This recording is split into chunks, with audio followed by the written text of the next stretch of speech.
expériences vont certainement me servir dans la nouvelle vie que j'ai entamée depuis le 2 avril 2021, notamment dans la gestion de la Fondation Issoufou Mahamadou, dont le but est la promotion de la paix, de la démocratie, du panafricanisme, du capital humain et du climat. Issoufou Mahamadou a terminé son propos en acceptant avec humilité l'honneur qui lui est fait par l'Union africaine de poursuivre l'important travail de rassemblement des Africains qu'il a effectué en tant que champion de la ZLECAf. L'instant solennel de cette célébration du champion a été le dévoilement de sa statue qui va désormais trôner au siège de la ZLECAf à Accra.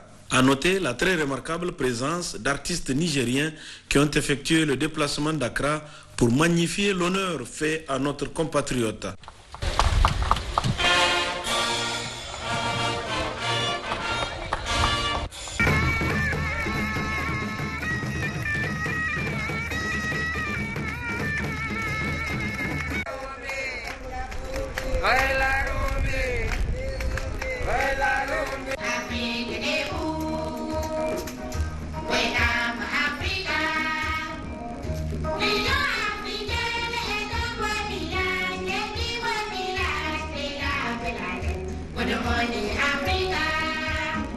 En marge de cette cérémonie, au siège de la ZLECAf, le président de la République, chef de l'État, Mohamed Bazoum, a mis son séjour à profit pour honorer de sa présence l'inauguration de la grande mosquée d'Accra par le président Akufo-Addo avant de recevoir en audience samedi matin le vice-président du Ghana, Mahamoudou Bahoumia.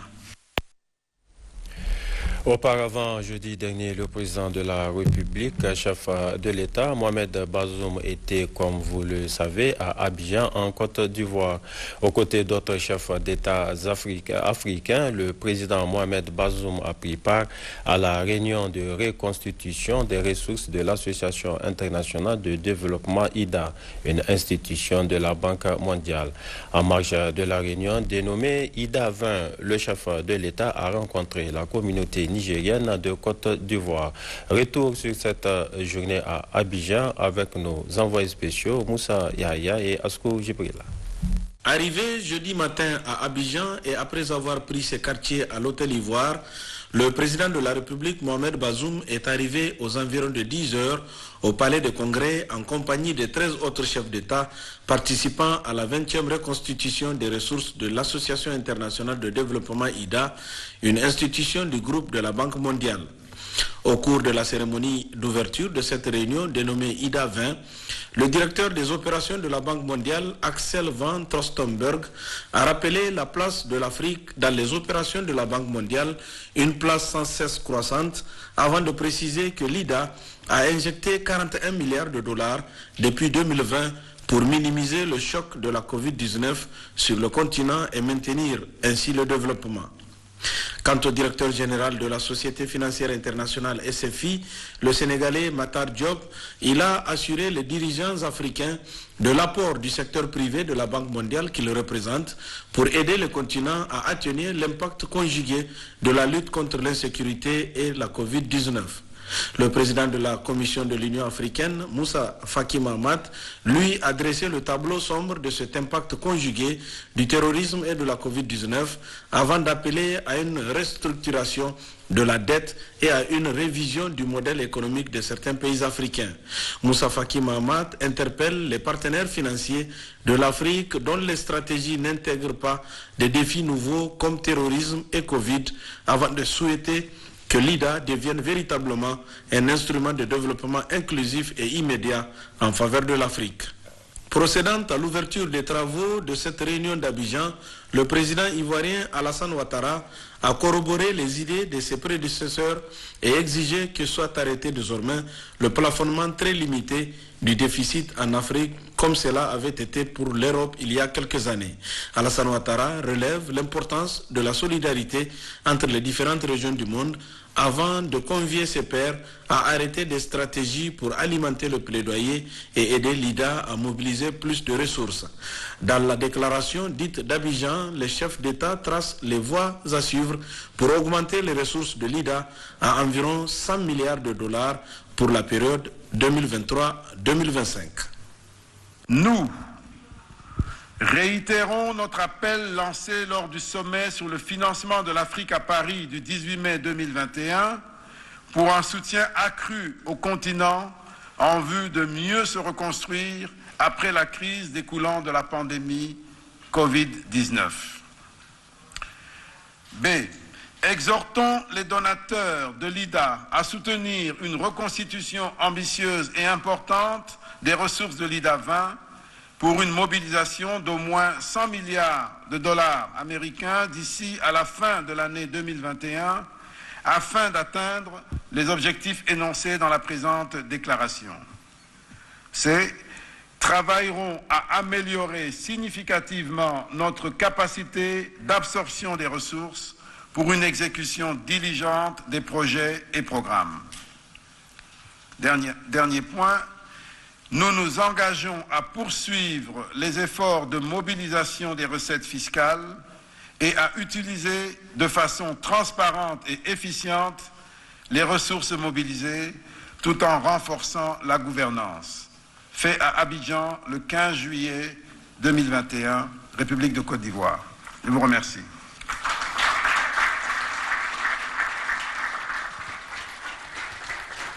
L'économie africaine, fortement fragilisée par la Covid-19, a besoin de plus de ressources, ce que les dirigeants du continent ont compris.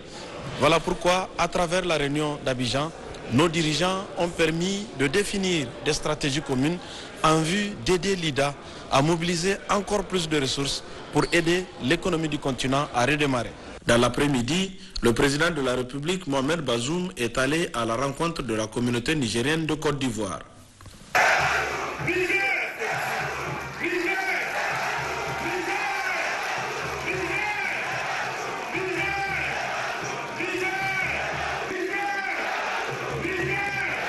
L'ambassadeur, le président de la section du Haut Conseil des Nigériens à l'extérieur et le représentant des étudiants ont tous félicité le président de la République qu'ils ont remercié pour la gestion prompte et pragmatique de la crise vécue il y a quelques semaines à Abidjan avant de soumettre des doléances au chef de l'État.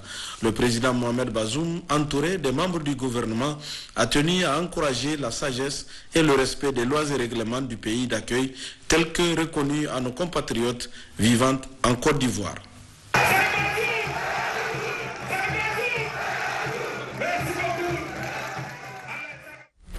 Ici au pays, le programme de retour des déplacés initié par le président de la République, Mohamed Bazoum, afin de rétablir la vie dans la région de Difa se poursuit activement.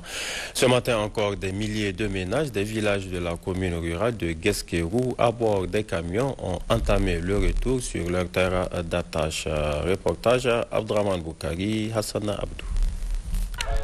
Après Barwa, Gagam, Garana et Kadodo, c'est le tour cette fois-ci aux habitants des villages d'Alamainari, Ngarindogo, Ngarwa Gana, Ngarwa Kura, Dewa Kargeri, Gessere, Yarta, Dewa Fide et Dewa 1 et 2 de reprendre la route en direction de leurs villages respectifs après des années de refuge pour cause d'insécurité. En effet, pour cette opération, la 4e du JAR, lancée depuis le 20 juin dernier, c'est au total 2399 ménages pour 14 409 personnes qui viennent enfin d'embarquer à bord de 23 camions affrétés pour la circonstance en destination des sites d'Alamainari, Garindogo et Ngarwagana. Un instant de joie et de retrouvailles face à cette promesse du président de la République, M. Bazoum Mohamed, qui vient enfin de se concrétiser à la grande satisfaction de l'ensemble des Nigériens. A noter que pour assurer un retour décent à ces vaillantes populations qui ont tant souffert, le comité régional chargé de ce programme avec à sa tête le gouverneur de la région de Difa, M. Issa Lemine, a pris toutes les dispositions idoines en matière d'infrastructures sociales de base, notamment la question de l'eau où des mesures alternatives ont été prises avec l'installation d'un nouveau système d'approvisionnement en eau potable alimenté par des groupes électrogènes en attendant la réhabilitation de ceux déjà existants. À côté de ces mesures, l'on note également cette importante quantité de vivres et non-vivres pour soulager les ménages. Il s'agit ici d'un premier lot composé de 15 tonnes de mil, 15 tonnes de riz, 6 tonnes de niébé, une demi-tonne de sucre, 600 litres d'huile, des nattes, des moustiquaires et des couvertures, à raison de 600 unités pour chacune, auxquelles s'ajoutent 300 pagnes et 300 tantas. Signalons enfin que cette opération qui se poursuit activement dans la région de Difa touchera d'ici le 20 juillet tous les 19 villages programmés pour cette première phase. Dans la région d'Agadez, le gouverneur a assisté hier à la cérémonie de clôture du Tahajara. Cette cérémonie marque la fin, de 40 jours de lecture du Saint-Coran pour la paix et la quiétude sociale au Niger. Le point avec Moussa Efale et Bachira Haruna. Ces rassemblements religieux marquent la fin des 40 jours de lecture collective du Saint-Coran et les invocations prononcées par d'éminents ulémas pour que le Tout-Puissant, le Clément et le Miséricordieux accordent à notre pays la paix, la quiétude sociale et un hivernage fécond. En effet, depuis la nuit du temps, les ulémas de l'Aïr se retrouvent périodiquement à la grande mosquée Mskini d'Agadez pour lire le Coran. À chaque fois, ils prennent 40 jours d'affilée et pour venir à la grande mosquée à partir de 6h du matin lire le Coran. Donc c'est ça qui nous amène aujourd'hui à la fin de cette lecture qu'ils vont interrompre juste pour finir la fête de Tabaki et se reposer un peu pendant 1 ou 2 semaines, revenir vraiment prendre leur rythme habituel dont ils ont fait pour le pays. Nous remercions les éléments de la région d'Agadez tout entier par rapport à ce qu'ils sont en train de faire. Et vous êtes toujours avec nous dans ce sens. Nous avons sillonné plusieurs mosquées de la région dont ces marabouts-là sont en train de faire cette prêche-là. Nous remercions l'appui de l'État, en plus haut niveau, le président de la République, Alaï Mohamed Bazoum, pour tout ce qu'ils sont en train de faire pour ces marabouts, pour la paix, pour la sérénité et pour sauvegarder notre pays. Pour témoigner toute sa reconnaissance aux ulémas, le gouverneur de la région d'Agadez, Salou Loké, accompagné des cadres techniques et les responsables des forces de défense et de sécurité, a assisté aux côtés des ulémas au Fatia invocation et lecture collective du Saint-Coran dans l'enceinte de la mosquée Meskini d'Agadez. Restons dans le domaine religieux. La fête de Tabaski, comme vous le savez, s'annonce à grands pas. Outre l'aspect sacrifice de moutons, la Tabaski est également un moment de dévotion. En effet, les musulmans se préparent à observer le jeûne d'Arafat, un jeûne surrogatoire plein de mérite. Reportage Rachida Seni-Diori, Moussa Noma. Le jeûne d'Arafat est un jeûne surérogatoire recommandé aux musulmans le 9e jour de Zulhajj, 12e mois du calendrier lunaire islamique, afin d'obtenir des mérites équivalents à l'expiation des péchés de 2 ans. Le fait de jeûner les jours d'Arafat fait effacer les péchés de 2 années.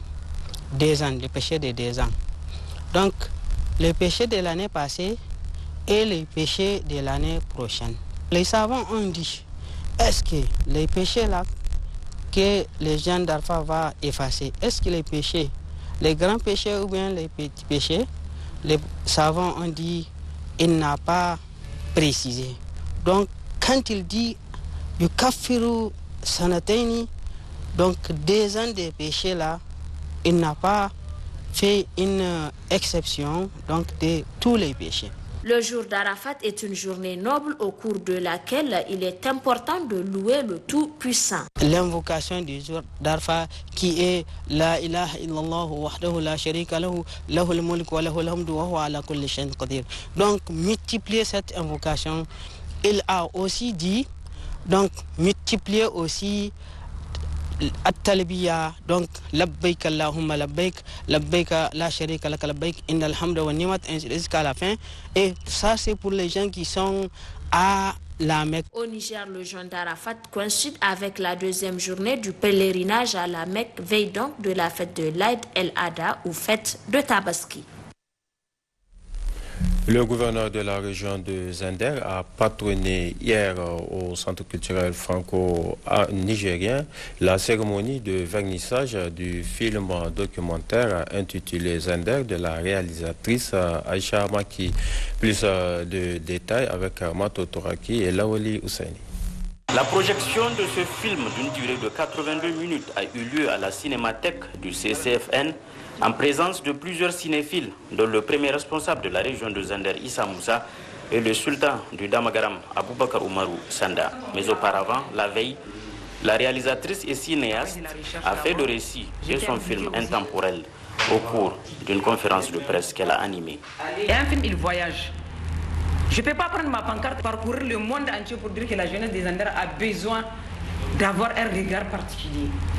Mais quand je fais un film, il a fait son avant-première à Nyon en Suisse. Après, il est allé au Danemark, il est allé en Allemagne, en Afrique du Sud, là où j'ai eu un award déjà de la meilleure réalisatrice femme. Tous ces gens-là qui regardent, qu'est-ce qu'ils disent? Il y a eu, à Nyon, quand il est sorti, il y a eu 46 articles qui ont été écrits, rien que pour ça. Dans ce film documentaire, la réalisatrice revient dans sa ville natale Zander, la deuxième ville du Niger, pour comprendre le phénomène des gangs et qui sème le trouble.